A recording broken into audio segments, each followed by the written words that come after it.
दोस्तों, कॉर्पोरेट दुनिया बाहर से जितनी चमकदार दिखती है, अंदर से कभी कभी उतनी ही अंधेरी हो सकती है। बड़ी बड़ी ग्लास बिल्डिंग्स, लग्जरी ऑफिसेज, करोड़ों के डील्स और बिलियन रुपी कंपनीज। लेकिन कभी कभी इन चमकते हुए लोगोस के पीछे छुपे होते हैं ऐसे फैसले जो पूरी कंपनी को बर्बाद कर देते हैं। आज की इस वीडियो में हम बात करेंगे इंडिया के 5 सबसे बड़े कॉर्पोरेट स्कैंडल्स की, जिन्होंने सिर्फ कंपनीज को ही नहीं बल्कि लाखों इन्वेस्टर्स, एम्प्लॉयज और उनके परिवारों की जिंदगी को भी बर्बाद कर दिया। और नंबर 1 का स्कैंडल इतना बड़ा था कि उसके बाद पूरे इंडिया में फाइनेंशियल रेगुलेशन को लेकर नए सवाल खड़े हो गए। तो चलिए शुरू करते हैं। सत्यम कंप्यूटर सर्विस। अगर आप 2008 में किसी से पूछते कि इंडिया की सबसे ट्रस्टेड आईटी कंपनीज कौन सी है, तो बहुत से लोग बिना सोचे सत्यम कंप्यूटर सर्विस का नाम लेते। ये कंपनी सिर्फ इंडिया में ही नहीं बल्कि दुनिया भर के क्लाइंट्स के साथ काम कर रही थी। हजारों एम्प्लॉयज, करोड़ों के बिजनेस और इन्वेस्टर्स का पूरा भरोसा, सब कुछ बिल्कुल परफेक्ट लग रहा था। लेकिन हर कहानी की तरह इस कहानी का भी एक ऐसा चैप्टर था जिसके बारे में बाहर की दुनिया कुछ भी नहीं जानती थी। ये लगभग 1.5 बिलियन डॉलर यानी कि 7,000 करोड़ से भी ज्यादा का अकाउंटिंग फ्रॉड था। 7 जनवरी 2009 सत्यम कंपनी के चेयरमैन रामालिंगम राजू ने एक लेटर लिखकर अपना गुनाह कबूल किया। उन्होंने कहा कि वो एक ऐसे शेर पर बैठे हैं जहां से उतरना मौत था। उन्होंने माना कि कंपनी के प्रॉफिट और कैश बैलेंस सब नकली है। इन्होंने 10,000 से भी ज्यादा फेक एम्प्लॉयज दिखाकर हर महीने उनकी सैलरी के नाम पर करोड़ों रुपए निकाले, हजारों नकली इनवॉइसेस और फेक बैंक स्टेटमेंट बनाकर कंपनी का रेवेन्यू बढ़ा चढ़ा कर दिखाया। इसके पीछे का कारण ये था कि रामालिंगम राजू ने सत्यम कंपनी के शेयर्स पर लोन लेकर अपनी दूसरी रियल एस्टेट कंपनीज में पैसा लगाया था। जब रियल एस्टेट मार्केट डूबा तो सत्यम कंपनी के झूठे प्रॉफिट और असली नुकसान का गैप इतना बढ़ गया कि उसे छुपाना नामुमकिन हो गया। और ये खबर आते ही शेयर मार्केट में अफरा तफरी मच गई। सत्यम कंप्यूटर सर्विसेज के शेयर्स 70% तक गिर गए और इन्वेस्टर्स को भारी नुकसान हुआ। एम्प्लॉयज को अपनी जॉब्स की चिंता सताने लगी। तब भारत सरकार ने बीच में आकर बोर्ड को डिसमिस किया और नया बोर्ड बनाया ताकि लाखों एम्प्लॉयज की नौकरी बचे। बाद में टेक महिंद्रा ने सत्यम कंपनी को खरीद लिया और उसे रीब्रांड किया। राजू और उनके साथियों को फ्रॉड के जुर्म में जेल की सजा हुई। ये कंपनी जिस पर दुनिया भर के लोग भरोसा करते थे, वही कंपनी आज कुछ ही घंटों में इंडिया के सबसे बड़े कॉर्पोरेट स्कैंडल्स का सिंबल बन गई। लेकिन ये तो सिर्फ शुरुआत थी, क्योंकि अगला ब्रांड हर एयरपोर्ट पर नजर आता था और उसकी फ्लाइट्स में सफर करना एक स्टेटस सिंबल माना जाता था। लेकिन फिर कुछ ऐसा हुआ कि वो एयरलाइन हमेशा के लिए आसमान से गायब ही हो गई। Kingfisher airlines. आज से लगभग 15 से 20 साल पहले अगर किसी ने कहा होता मैं किंगफिशर से ट्रैवल करके आया हूँ, तो लोग कहते वाह, लग्जरी में ट्रैवल किया होगा। उस वक्त किंगफिशर एयरलाइन सिर्फ एक एयरलाइन नहीं थी बल्कि एक लाइफस्टाइल ब्रांड बन चुकी थी। स्टाइलिश एयरक्राफ्ट, प्रीमियम सर्विसेज और हर जगह ग्लैमरस एडवर्टाइजमेंट, सब कुछ ऐसा लग रहा था जैसे इस कंपनी को कोई कभी हरा ही नहीं सकता। लेकिन कभी कभी जो चीज बाहर से सबसे ज्यादा चमकती है, उसके अंदर की दरारें सबसे गहरी होती है। किंगफिशर एयरलाइन स्कैंडल इंडिया का एक बहुत बड़ा फाइनेंशियल फ्रॉड और बिजनेस कोलैप्स है। इस कंपनी के चेयरमैन विजय माल्या, जिनका नाम आपने कभी न कभी सुना ही होगा, उसने अपनी लग्जरी एयरलाइन को चलाने के लिए इंडियन बैंक से भारी भरकम लोन्स लिए और उसे चुकाने में नाकामयाब रहा। माल्या ने SBI समेत कई सरकारी बैंक से 9,000 करोड़ से ज्यादा का लोन लिया। इंटरेस्ट मिलाकर ये अमाउंट बढ़ के 17,700 करोड़ से भी ऊपर निकल गया। CBI और ED की इन्वेस्टिगेशन के मुताबिक माल्या ने लोन का पैसा एयरलाइन में लगाने की बजाय अपने दूसरे पर्सनल एसेट्स और बिजनेसेस में डाइवर्ट किया, यानी कि मनी लॉन्ड्रिंग।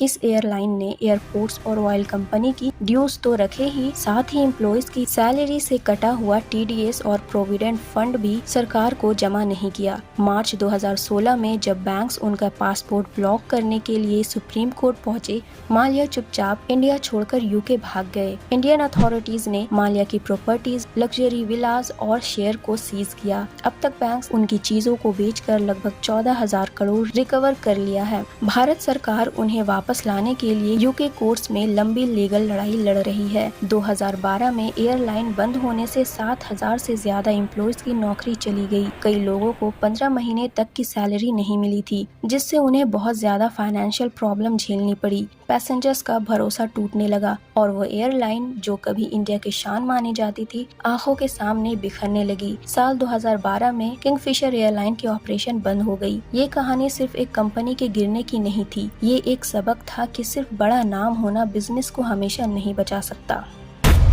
PACL स्कैम एक 60 करोड़ रुपए का बहुत बड़ा फ्रॉड था। इसके फाउंडर निर्मल सिंह भागो ने खेती की जमीन के नाम पर पूरे इंडिया से लगभग 5 करोड़ इन्वेस्टर्स से पैसे ठगे इलेक्ट्रॉनिक और पेपर स्कीम्स के जरिए। PACL ने लोगों को बोला कि छोटे छोटे इंस्टॉलमेंट्स इन्वेस्ट करो और बदले में सस्ती खेती की जमीन या बड़ी रिटर्न पाओ। ये कंपनी कोई रियल बिजनेस नहीं कर रही थी, वो बस नए इन्वेस्टर का पैसा पुराने इन्वेस्टर को प्रॉफिट बोलकर दे रही थी। ये बहुत बड़ा धोखा था और जब पैसा लौटाने का टाइम आया तो भागो जी भाग गए। सिर्फ कुछ ही लोगों को जमीन मिली, बाकी सबके पैसे डूब गए। भागो ने पैसा फेक कंपनीज, फॉरेन प्रॉपर्टीज और IPL टीम स्पॉन्सर करने में उड़ा दिया। शेयर बाजार को रेगुलेट करने वाली सरकारी संस्था सेबी और सुप्रीम कोर्ट ने PACL पर बैन लगा दिया और भागो को जेल हुई। सुप्रीम कोर्ट ने एक कमेटी बनाई है जो अब PACL की प्रॉपर्टीज बेचकर इन्वेस्टर का पैसा धीरे धीरे उन्हें वापस कर रही है। इस केस ने एक बहुत बड़ा सवाल खड़ा कर दिया। किसी भी इन्वेस्टमेंट से पहले क्या हम उस कंपनी के बारे में पूरी जांच करते हैं या बस कहीं सुनी बातों पर यकीन कर अपनी पूरी जिंदगी की जमा पूंजी लगा देते हैं? और अब अगर मैं सिर्फ एक नाम बोलूं तो शायद आपके घर में भी किसी न किसी ने कभी न कभी इस कंपनी का नाम जरूर सुना होगा, सहारा। एक वक्त था जब सहारा सिर्फ एक कंपनी नहीं बल्कि भरोसा का दूसरा नाम मानी जाती थी। टीवी पर एडवर्टीजमेंट्स, क्रिकेट टीम स्पॉन्सरशिप और देश के कोने कोने में ऑफिसेस। ऐसा लगता था जैसे सहारा हर जगह मौजूद हो। तो आखिर ऐसा क्या हुआ था? सहारा की दो कंपनीज ने 2008 से 2011 के बीच 3 करोड़ से भी ज्यादा इन्वेस्टर्स से 25,000 करोड़ रुपए से ज्यादा पैसे इकट्ठे किए। उन्होंने OFCDs यानी कि बॉन्ड्स का यूज किया जिसके लिए सेबी से परमिशन नहीं ली गई थी। इस कंपनी पर शक जाते ही सेबी ने इन्वेस्टिगेशन शुरू की और पाया कि जिस तरीके से इन्वेस्टर से पैसे लिए गए हैं वो गैर कानूनी है। इसलिए 2012 में सुप्रीम कोर्ट ने सहारा को सारे पैसे 15% इंटरेस्ट के साथ सेबी के पास जमा करने का ऑर्डर दिया। पैसा न लौटाने पर फाउंडर सुब्रता राव को 2014 में अरेस्ट किया गया और सेहत खराब होने की वजह से उनकी डेथ 2023 में एक हॉस्पिटल में हुई। सरकार ने CRCS सहारा रिफंड पोर्टल लॉन्च किया है ताकि इन्वेस्टर्स को उनका पैसा वापस मिल सके। ये केस इतना बड़ा था कि पूरे देश की नजर इस पर टिकी हुई थी और ये मामला इंडिया के सबसे ज्यादा चर्चित कॉर्पोरेट डिस्प्यूट्स में से एक बन गया। नंबर 1, श्रद्धा ग्रुप स्कैंडल। सोचिए अगर कोई आपसे कहे अपने पैसे यहाँ लगाइए और कुछ ही सालों में उसे कई गुना बढ़ा लीजिए। सुनने में कितना अच्छा लगता है ना? और इसी उम्मीद के साथ हजारों नहीं बल्कि कई लाख लोगों ने अपनी जिंदगी भर की कमाई इन्वेस्ट कर दी। श्रद्धा ग्रुप स्कैंडल ईस्ट इंडिया का एक बहुत बड़ा फाइनेंशियल फ्रॉड था जो अप्रैल 2013 में कोलैप्स हुआ। इस स्कैम में लगभग 17 लाख डिपॉजिटर्स के 2,500 करोड़ से 4,000 करोड़ रुपए तक डूब गए। इसका main target west Bengal, Orissa और आसाम के लो इनकम ग्रुप्स और गरीब लोग थे जिनको हाई रिटर्न्स का लालच दिया गया था। ये दिखने में एक चिट फंड की तरह लगता है पर असल में ये एक पूंजी स्कीम थी। इसमें PACL केस की तरह ही नए इन्वेस्टर के पैसे से पुराने इन्वेस्टर को रिटर्न दिया जाता था। श्रद्धा ग्रुप ने लगभग 2.25 करोड़ रूरल एजेंट को काम पर रखा। इन्हें 30 से 80% तक का हेवी कमीशन मिलता था ताकि ये ज्यादा से ज्यादा लोगों से पैसा इन्वेस्ट करवाए।